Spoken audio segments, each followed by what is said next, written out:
पहलगांव की वादियों में जब गोलियों की गूंज सुनाई दी और मासूम लोगों की जानें गईं, तब पूरे देश का खून खौल उठा।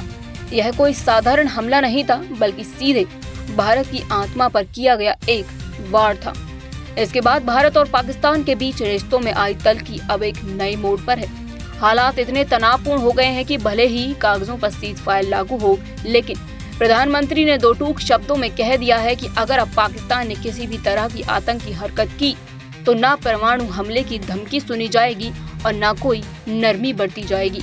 भारत सीधे युद्ध मानेगा और उसी हिसाब से जवाब देगा। दरअसल पाकिस्तान ने जब भारत की सीमा में घुसकर हमला किया तो देश ने भी ऑपरेशन सिंदूर के तहत मुंह तोड़ जवाब दिया। इस ऑपरेशन में भारतीय सेना ने दुश्मन को करारा झटका दिया और उनकी नापाक साजिशों को पूरी तरह से नाकाम कर दिया। लेकिन इसके बाद पाकिस्तान ने तुर्की से मंगवाए गए एडवांस ड्रोन्स के जरिए भारत पर हमला करना शुरू कर दिया। इन ड्रोन्स को विशेष रूप से भारत की सैन्य और रणनीतिक ठिकानों को निशाना बनाने के लिए लाया गया था। हालांकि भारत की सेना और खुफिया एजेंसियों ने अधिकतर ड्रोन हमलों को नाकाम कर दिया और आसमान में ही उन्हें गिरा दिया। अब जब पाकिस्तान तुर्की की मदद से भारत पर हमला करने की कोशिश कर रहा है तो यह सवाल उठना लाजमी है कि आखिर तुर्की की सैन्य ताकत कितनी है? क्या वह वाकई भारत का मुकाबला कर सकता है? ग्लोबल फायर पावर की 2023 की रिपोर्ट के मुताबिक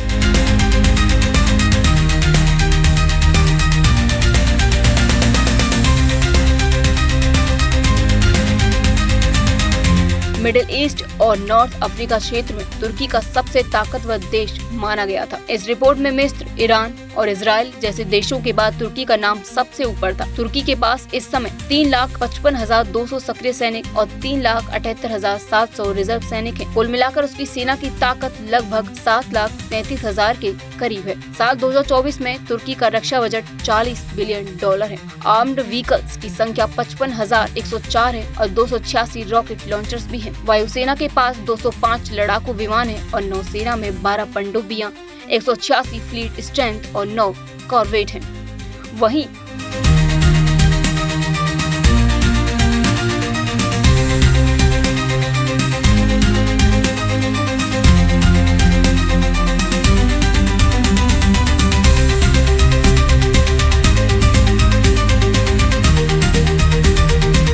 अगर भारत की बात करें तो ग्लोबल फायर पावर की रैंकिंग में भारत दुनिया की चौथी सबसे बड़ी सैन्य शक्ति के रूप में दर्ज है।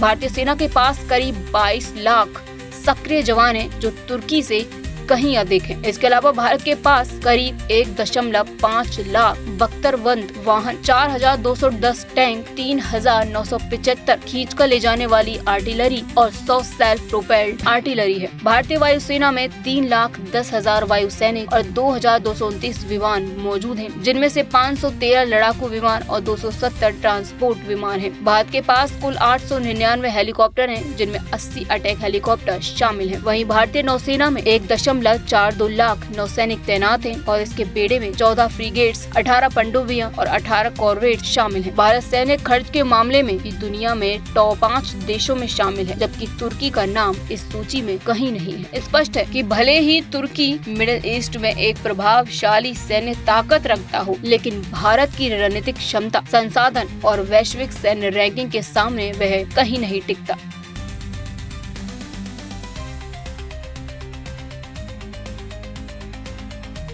पाकिस्तान द्वारा तुर्की से हथियार और ड्रोन्स मंगवाकर भारत पर हमले कराना उसकी कमजोरी और हताशा को दर्शाता है। लेकिन भारत ने ऑपरेशन सिंदूर के जरिए यह साबित कर दिया कि अब देश न सिर्फ हर हमले का जवाब देगा, बल्कि उसे दुश्मन की धरती तक पहुंचाकर सबक भी सिखाए। फिलहाल के लिए इस वीडियो में इतना ही। आप देखते रहिए आध्या टीवी।